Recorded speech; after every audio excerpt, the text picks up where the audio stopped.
थाना पाली में उपस्थित श्रीमान पुलिस क्षेत्राधिकारी महोदय, श्रीमान प्रभारी निरीक्षक महोदय, जो अब यहाँ से अपने इस कार्यकाल की विदा आप से ले रहे हैं। बुंदेलखंड के सिरमौर कलाकारों में से एक मानस मधु, हम सबके गौरव पंडित श्री चंद्रभूषण जी पाठक, इस क्षेत्र के और इस थाने के सम्मानीय अधिकारीगण, समस्त स्टाफ, इस क्षेत्र के सम्मानीय हमारे पत्रकार बंधुओं, उपस्थित हमारे प्रधानगण, सम्मानीय नगर पंचायत के पार्षद, उपस्थित महानुभाव, कुछ क्षणों के लिए, क्षण ही हम कहेंगे क्योंकि समय तीव्रता से भाग रहा है, आपके बीच श्रीमान पुलिस अधीक्षक महोदय हैं श्री विनोद कुमार मिश्र को प्रयास किया जा रहा था। किराना गुरु से कहा जा रहा था खा लो समोसा, खा लो समोसा, खा लो, पर वो तैयार नहीं हो रहे सर। एक तो खाने रहे, जो खा रहा है उसका विरोध कर रहे हैं। तो या तो खाओ, सम्मिलित हो जाओ। और साहब ने प्रश्न किया है, हम विदाई का क्रम आगे बढ़ाए। एक प्रश्न किया या तो चल रहा था, लड़की की शादी दरबार से नहीं करनी, और उस लड़की ने क्या उत्तर दिया, मुझे बड़े परीक्षा में डाल दिया, मेरे परीक्षा का अवसर आ गया। साहब ने कहा तुम इस पर कविता मत कर दो, तुम्हें जो देखता हूँ कहता हूँ।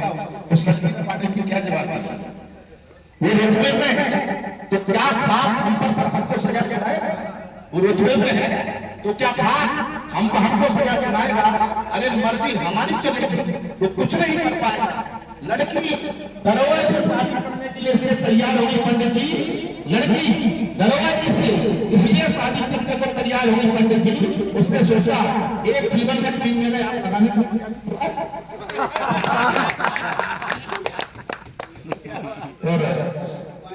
परीक्षा की भगवान बोले लाज लगती है। अच्छा, बड़ी कठिन परीक्षा होती है। थाने में जाओ वो भी 2-2 दिन की गिरफ्तारी करते हैं, पर भगवान मान करता वही जवाब हो गया। और ये जो आज विदाई समारोह हो गया तो हाँ, ये विदाई समारोह का अवसर सब भी ऐसा है जो दिल को झकझोर देता है। कहीं ना कहीं कोई भी विदाई का अवसर हो, जब हमारे अपने बिछोड़ने लगते हैं तो अंतःकरण वेदना से सराबोर हो जाता है, हमारा मन दुखी हो जाता है।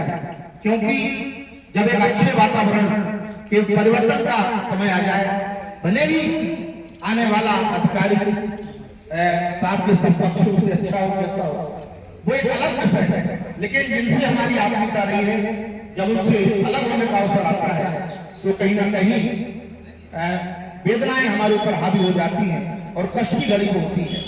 लेकिन प्रशासनिक अधिकारी हैं और ये क्रम है, ये संवैधानिक क्रम है स्थानांतरण का, तो समय भी कोई निश्चित नहीं होता है। वैसे हम आपको बता दें कि साहब का यहाँ आना क्यों हुआ। आपके बीच एक समय अच्छा आया था, आपके बीच एक समय अच्छा आया था, यह बात कोई समझ नहीं पाया था। साहब का स्थानांतरण मैरोनी से ड्यूटा सीधा झांसी, पर 3 सेट लगवाने के लिए भोले बाबा ने यहाँ बुलाया। 3 सेट भगवान को लगवाना था यहाँ पर, तो उन्होंने अपने दरबार में बुलाया। और साहब धार्मिक हैं, मिश्रा जी बड़े धार्मिक हैं। मुझे जहां तक याद है कि ललितपुर जनपद के जितने भी तीर्थ स्थल है वहां पर जाकर के उन्होंने माथा टेका है। यहाँ तक कि मध्य प्रदेश की सीमा में जो कुंडेश्वर भगवान स्वयंभू हैं, उनके भी दर्शन जब भी समय बिताता करते थे। मुझे लगता है ये दर्शन रह गए थे नीलकंठेश्वर भगवान के, उनके जो सावन का जो मेला होता है उसमें सौभाग्य मिश्रा जी को मिलना था, इसलिए नीलकंठेश्वर भगवान ने भी अपने भक्त को उस समय के लिए यहाँ पर बुलाया। हाँ, भोलेनाथ की कृपा, और भोलेनाथ ही इनको अपनी शरण में वहां जहाँ पहुंचाएंगे पूरी छत्र छाया के ऊपर रहेगी।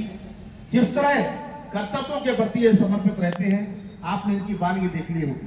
हमने जब इनसे पहली मुलाकात की तो हमने यही निष्कर्ष निकाल के दिया था कि श्री विनोद कुमार जी मिश्र निर्भय निक्षिप्त समय खाना मैरोनी, ये जैसे को तैसे, यदि आप शरीफ हो तो ये शरीफ है।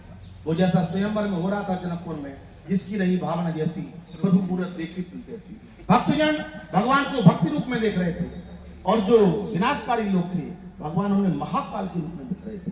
तो जिसकी भावना जो जैसा होगा उसके लिए वैसे, शरीफ के लिए शरीफ है, और अपराधी के लिए तो जो अपराधी होगा वही जानता है।